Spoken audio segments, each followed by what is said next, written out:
In a sense, what makes StarCraft a really fun, really interesting game is that the question of what race is the best is so difficult to answer that the better question ends up being, how do I get my race to work? How do I continue to dig deeper and try to make this possible? And you see, just for instance, in the Protoss players here, wildly different styles being employed. Some very passive, long, slow styles of play, like the German player Sokka has been doing that quite a bit.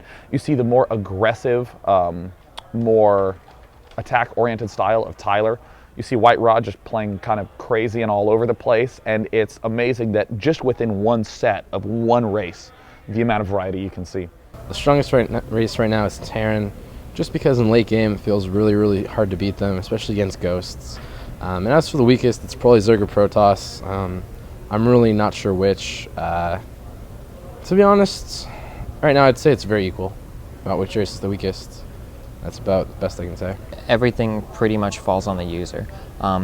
Very little in this game is automated. Even when you see the big fights going on, like if you see two armies clash, like the winner of the army is going to be the person who's prepared the better army for the fight, and the person that controls the units individually the best during the fight.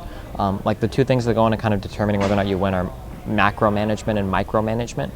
Macro management is kind of managing all of your bases and kind of like building that big army, and then micro management is controlling the individual units like as the big fights occur. There's races that beat each other all the time.